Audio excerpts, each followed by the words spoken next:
Hey guys, welcome back to Music Talk with John. So we are going for another round here of my new series, Should It Stay or Should It Go? The band and album in question today, like this is some kind of trial or something. That's kind of funny.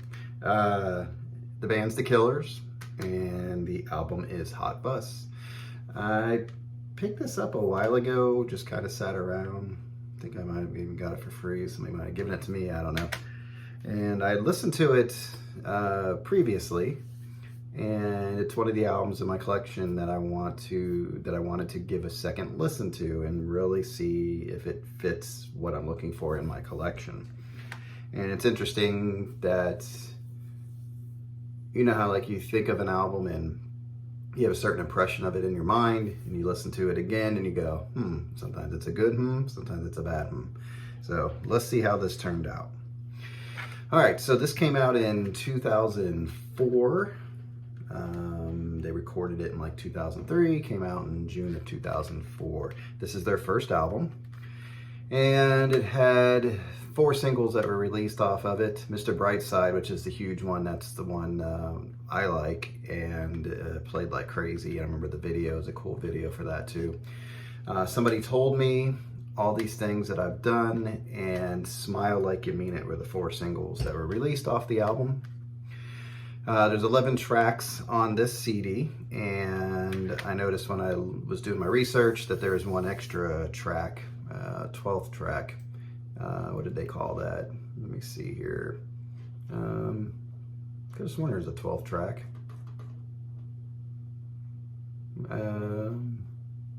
I guess it's, yeah, there's a bonus edition track on the US vinyl edition, I guess.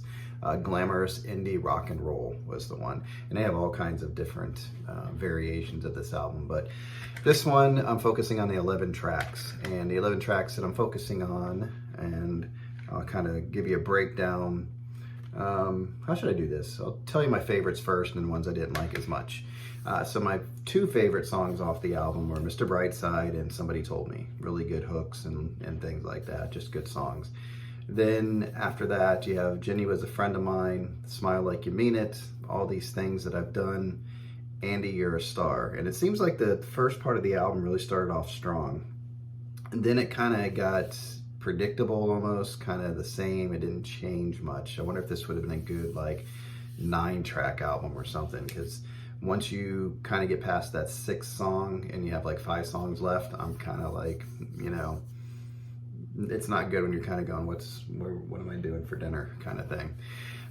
So On Top, Change Your Mind, Believe Me, Natalie, and Midnight Show were not so much my favorites, and I don't know if because it was kind of getting, I don't want to say it's exactly the same, but there wasn't much change in there, and so that's why those songs kind of got ranked lower. And the one I didn't like at all, not very much, I didn't get into it all, is the very last track, Everything Will Be Alright. Just didn't really do anything at all for me. So there's 4 guys in this band, Brandon Flowers, vocals and synth, and it's cool because it does have like a very distorted guitar synthesizer sound, so there's a lot of 80s feel to this album for me. Then you have Dave Kooning, I think, on guitar, Mark Stomer on bass, and Ronnie Vanucci, I guess, Jr. on drums. And it's considered, the genre of this is alt-rock, post-rock, punk, revival, new wave, art rock, synth pop, and dance rock. And I can see where that would be. It's got a lot going on in it. So yeah, and the very first song, when I say that was Jenny Was a Friend of Mine, has this really killer like bass line and a distorted guitar. So it is a rock album. If they'd stripped all the keyboards out, you'd probably have a pretty solid like rock album here. But they did do a lot of heavy keyboards, and I liked it. I thought it was cool. Like I said, it reminded me of the 80s. A lot of effects on Brandon's voice throughout. A lot of it sounded like distorted reverb, I guess you would say, is how I can describe it. There's a couple songs where he didn't use the effect, but for the most part he wasn't quite buried with the music. It was just a little bit above it, and I think they put him at a good level, and it worked for most of the songs as far as the effects that they were putting on there. Good hooks and melodies throughout, and it's very theatrical to me. Just very, I can see them putting on a big show when they're playing these. Good guitar riffs throughout. Yeah, really good guitar stuff. And a good mix of, like I said, heavy guitar and synthesizers. Production is consistent, no big change in the sound from song to song, and that's where I said, you know, it's kind of started wearing thin towards the end of it because of that. There was a couple parts in the beginning, I didn't write down the songs, but there's two in particular that I remember, and it had this cool soulful chorus in the back of it, and that really was nice. So that was cool. I probably would have liked to hear more of that. The lyrics were decent. I don't know what he's talking about half the time. I don't know if he's being artistic or whatever, you know, I don't know. I didn't understand what he was saying a lot of times, but it sounded kind of good, but I didn't know what he was talking about. So, so I can't say if they were good or bad, in my opinion. They just worked. And then, yeah, clear production, all the instruments can be heard in there. Didn't get muddy for as much as they had going on in there. I really don't feel it got muddy.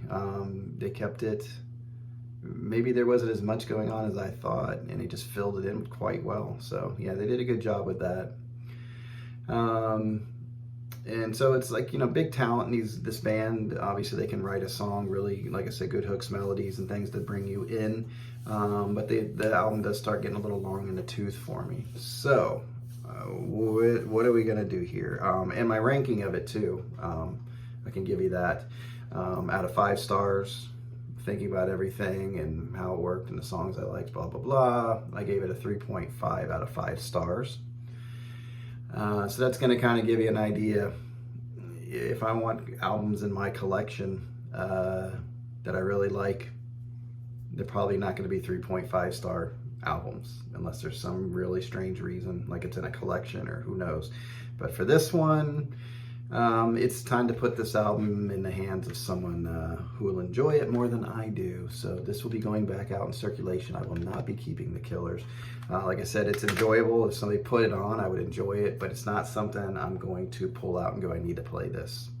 Just not. So anyway, let me know what you guys think. If you have this album, if you like it, anything I said in there you agree or disagree with, just let me know. So that's what I have for you this time on Should It Stay or Should It Go? And until next time, I hope you guys are doing good and you enjoy your music, all right? Or take care. I don't remember my tagline anymore. I just mix it up every time at the end anyway. So you guys take care out there, and I'll see you next time. Bye.